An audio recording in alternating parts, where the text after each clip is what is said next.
A gente convidou a participar conosco aqui uma historiadora, inclusive escritora, sempre está conosco aqui pelo All News, a gente adora a participação dela. Lilian Schwartz, que certamente acompanhou a atuação de outras primeiras-damas, como está acompanhando também a atuação de Janja nesse governo. Olá, Lilian! É polêmico o assunto, que bom que você veio, bom dia! Bom dia, Fabíola, Sakamoto, Thaís, Mônica. A Fabíola só me chama para assunto polêmico. Então, É só para os fortes, é só para os fortes. Olha, Lilia, acho muito importante, né? Tem o papel da Janja, tem o papel de outras primeiras-damas. Além de historiadora, você, escritora, é uma feminista, vem acompanhando a história da política brasileira também com muito cuidado e a atuação das mulheres.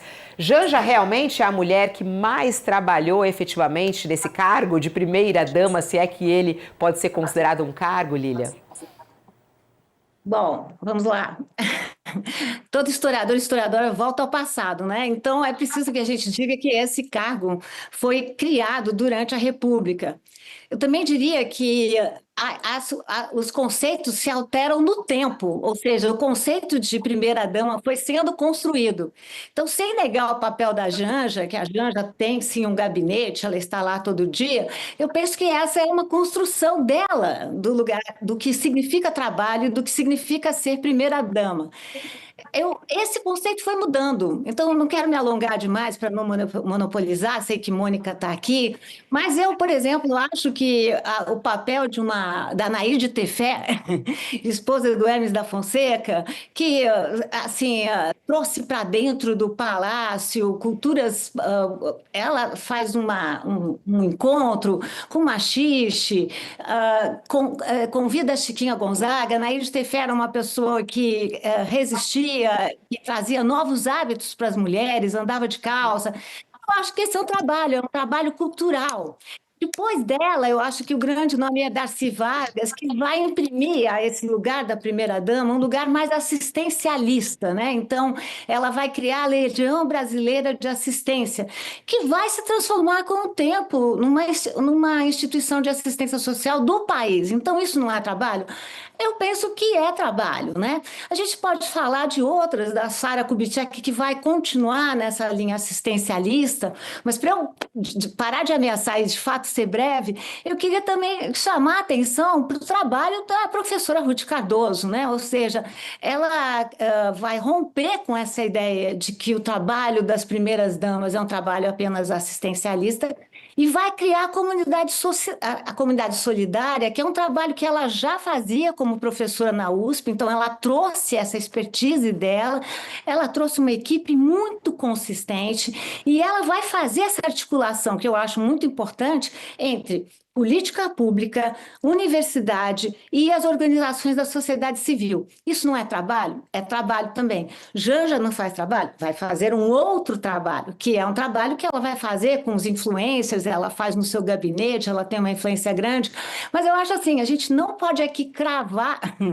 quem foi, né, e sobretudo dizer que foi a única primeira-dama que trabalhou. Até porque o conceito de primeira-dama não foi ainda estabelecido. Não é? Essa é a verdade. Afinal, o que faz uma primeira-dama? E, inclusive, que o conceito de primeira-dama, que valia só para as esposas de presidente, agora vale também para esposas de governadores, esposas de prefeitos. Então, como historiadora aqui do pedaço, eu diria, vamos aí com calma para pensar como esses espaços são espaços de invenção e de construção. Ou seja, ela foi descuidada com essa frase. A polêmica, então, vai seguir, é isso, né? Ela deveria tomar mais cuidado ao falar sobre isso, né, Lília? Porque ela tenta se proteger com essa fala, só que aí ela joga aí para o público fazer esse tipo de análise. Mostra um desconhecimento da história do Brasil e de outras mulheres, o que é ruim, né? Eu penso que há um desconhecimento geral sobre a atuação das mulheres, mulheres de esquerda, mulheres de direita, mulheres conservadoras, mulheres progressistas, e acho que nós estamos num momento que é menos da lógica do ou e mais da lógica do e. né? Ou seja, eu penso que nesse país tão misógino, tão patriarcal, nós temos que valorizar, não valorizar ingenuamente, inclusive no sentido de respeitar, de pensar, de avaliar, de entender o papel dessas mulheres na política. E, inclusive, entender esse lugar de primeira-dama, né, Fabíola? Porque esse é um lugar um pouco subordinado, muito subjacente, e um lugar, sobretudo, que nunca foi definido. E o que que acontece quando não há uma definição? As pessoas inventam. E eu esqueci de mencionar, inclusive, a Michele Bolsonaro. Ou seja, as mulheres conservadoras sempre tiveram um papel muito forte na política brasileira. Eu lembro aqui das mulheres escravocratas, das mulheres que contra as sufragistas, das mulheres que apoiaram o golpe militar e fizeram organização. Então, Michele Bolsonaro, gostemos ou não, também teve uma atuação como primeira-dama. Então, eu acho que o problema é, como você falou, querer cravar uma história só e querer cravar um modelo só. Aí, enfim, a comparação não funciona. Lília, muito bom, aula de história e de mulheres da política aqui com a nossa maravilhosa historiadora Lília Schwartz. Eu quero ouvir a Mônica, que está com um problema também no áudio em primeiro, para eu liberá-la. Ô Mônica, você acompanhou várias primeiras damas aí em atuação, né? Você acha que foi um erro? O que repercute essa fala da Janja nesse momento no meio político? Imagino quanta gente já te mandou zap aí para falar sobre isso. Que estrago foi esse na fala de Janja ou não? Ela tem razão, ela foi a que mais trabalhou até hoje. Eu acho que a Janja, ela tem uma postura que é muito assim, a mulher que está inventando, reinventando o primeiro-damismo no Brasil. Isso não existe, o Fabiola. E todas as críticas que são feitas à Janja, ela sempre coloca, eu sofro preconceito, isso é misoginia, os brasileiros é que não estão acostumados. Não, eu acompanhei todas as primeiras damas.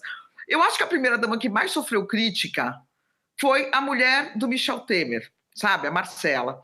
Ela, é verdade, porque eu acho que inclusive a Janja destila um pouco desse preconceito, quando ela coloca assim, eu sou a primeira dama que trabalha, e as outras não. Bom, se a pessoa quer ser recatada, quer ser do lar, e não quer participar da vida política, qual é o problema? É uma opção que ela está fazendo. Né? O John Lennon fez uma opção parecida, ele falou, eu vou ficar em casa cuidando do meu filho e quem vai trabalhar é Yoko Ono. E ele sofreu todo tipo de preconceito porque ele inverteu esses papéis também. Né? Na época todo mundo estranhou a opção dele. Então eu acho que é o seguinte, não trabalhar, ficar em casa, cuidar do seu filho, é uma opção também que a gente tem que respeitar. Ou a gente vai ficar, não, só a mulher que resolve trabalhar e se expor é a mulher que tem valor. Né? A Marisa sofreu todo tipo de crítica e ataques, Fabiola. Todo tipo, né? A Michele é super criticada também, sendo que a Michele é super protagonista e tem, inclusive, maior autonomia em relação ao Bolsonaro do que a Janja tem em relação ao Lula do ponto de vista político, né? A Michele tem a turma dela, entre aspas, tem um grupo político que é dela, não é do marido, tem uma liderança evangélica, tem uma liderança no meio evangélico que é dela, né? Ela agregou isso ao Bolsonaro, ajudou a agregar isso ao Bolsonaro. Então, assim, todas elas sofreram uma série de críticas, e eu acho que cada uma é uma. Você falar, não, só eu trabalho, a primeira dama que trabalhou, eu achei uma declaração até meio espantosa pela ingenuidade, né? Mas é isso, é essa a minha opinião. Eu acho que todas as primeiras damas ganham destaque pelos maridos, né? Algumas não querem ter esse destaque, se recolhem, e eu acho que a gente tem que respeitar todas igualmente. É uma opção que as pessoas têm que ter e têm que ser respeitadas por isso. Eu não vejo a Marcela como menos do que a Janja, porque decidiu não ser protagonista, não aparecer, não ir para palanque, não ter gabinete, não ter funcionário e não ficar dando entrevistas. Então, assim, ela teve uma outra opção na vida dela. E qual que é o problema? Ela não foi eleita, nenhuma delas foram eleitas, cada uma faz o que quer. Ó, daqui a pouco a gente vai voltar nesse assunto, inclusive tanto a Thaís quanto o Sakamoto também vão fazer análise a respeito dessa mulher que mais trabalha, mas é que a gente tem um horário aqui com a Lília, eu quero fazer uma outra pergunta dela, de outra fala da Janja que também está repercutindo muito. A gente vem acompanhando nos últimos dias os ataques misóginos, machistas que Michele Bolsonaro sofre. Ela é uma mulher de direita, que fala sobre o poder de estar em casa, a importância disso, mas que foi, de certa maneira, retirada um pouco das discussões políticas, reclamou disso publicamente num vídeo. Ontem, Janja prestou solidariedade a Michele Bolsonaro. Primeiro, assim, total solidariedade a elas. Eu acho que qualquer mulher agredida, sabe, a gente não pode soltar a mão. Não importa qual é o campo ideológico dela. Isso é importante que eu fale isso. No Pacto Nacional contra o Feminicídio, eu falei um pouco sobre isso. A questão da violência contra a mulher, a misoginia, ela não tem lado. Ela não tem direita nem esquerda, conservadora ou progressista, sabe? É uma onda que vem de todos os lados e atinge a todas nós igualmente. Qual a importância disso, hein, Lilian? Essa fala da Janja surpreendeu, né? Alguns acharam que ela ia para cima da Michele e não, prestou solidariedade a ela.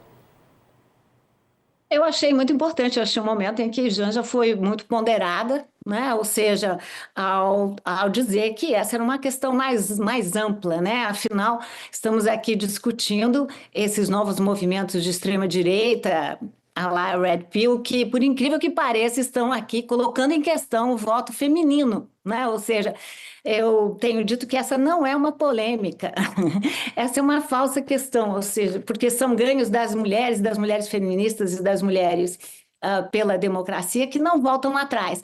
Agora, me chama a atenção também, se eu pegar a questão da questão com a Michele, e voltando aqui a Janja, como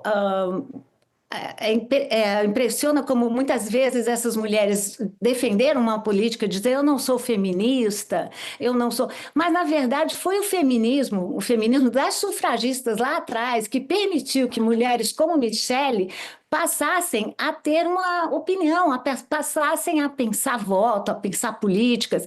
Então, acho que a solidariedade de Janja é muito bem-vinda nesse momento, porque estamos vivendo um momento não só de afirmação do feminismo, mas como toda afirmação, ele contém uma contração, né? Contém um ataque. Então, Janja manifestar solidariedade é mostrar como essa questão das mulheres é uma questão superior às divisões ideológicas. Aí eu penso que ela acertou em muito. Agora, só para a gente fechar mesmo, Lília, eu vou te liberar, que eu sei que você tem agenda. E o que você vê Michele sofrendo neste momento? E quais são os planos de Michele? Eu adoro as suas reflexões, acompanho muito você pelas redes, Lília, e acho muito interessante esse vídeo que Michele fez, todos os desdobramentos disso, até agora a gente falando agora sobre essa história da carta, do Flávio não poder visitar. Como é que você vê essa atuação da Michele neste momento? O que vem por aí? Olha, eu já falei que a Fabíola só me coloca em situação complicada, né? Eu vou aqui, historiadora gosta de falar de passado, né? Tenho dificuldade de falar de futuro. Eu tenho lido muito. Tem gente que tem dito, até ali na Ilustríssima, tem dito que, enfim, isso é uma estratégia da família Bolsonaro para ficar no ar, que isso é uma... Eu discordo. Eu acho que temos aí uma Michele Bolsonaro que, como disse a Mônica, teve uma atuação muito forte como primeira-dama, né? Importante a fala de Mônica, porque, em geral, nós valorizamos ou as primeiras-damas que nos representam e fazemos uma tábua rasa das demais, não é possível fazer isso. Então, Michele, que teve uma atuação muito forte, Michele, que tem mais autonomia, concordo com Mônica, do que outras primeiras-damas, ela está aí mostrando que eu, particularmente, acho ela está mostrando um racha na família Bolsonaro e acho que novos capítulos desse racha irão aparecer. Isso não é bom para Flávio Bolsonaro e o episódio da carta é mais uma amostra de como o Flávio vai tentando reagir e a disputa agora é sobre o pater famílias, né? O Jair Bolsonaro Bolsonaro, quem se aproxima mais de Jair Bolsonaro. Mas eu penso que no momento em que nós estamos conversando aqui, no dia 14, é impossível cravar uma resposta, né? Impossível dizer o que vai acontecer. O que sim nós podemos dizer é que Michele se manteve mesmo fora do poder, isso nunca aconteceu. Fora do poder de seu marido, ela, como ex-primeira-dama, está se mantendo na frente das câmeras. Ela está atuando como uma protagonista política. Saiu do PL, criou um novo grupo de mulheres, então eu penso que as cenas desse capítulo ninguém pode perder.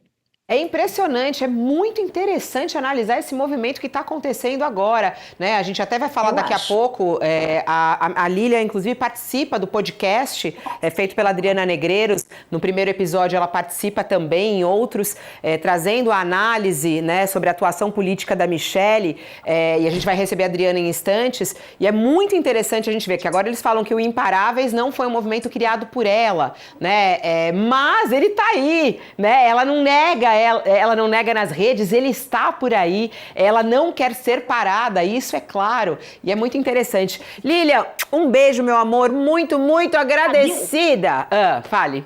Não, eu que agradeço e queria dizer isso, se a gente for comparar primeiras damas, talvez Mônica me corrija, ou Adriana que vai entrar, mas é a primeira dama que se mantém no poder e nas câmaras, se mantém com a sua influência depois como ex-primeira-dama, né? Isso nós não vimos acontecer até agora na história.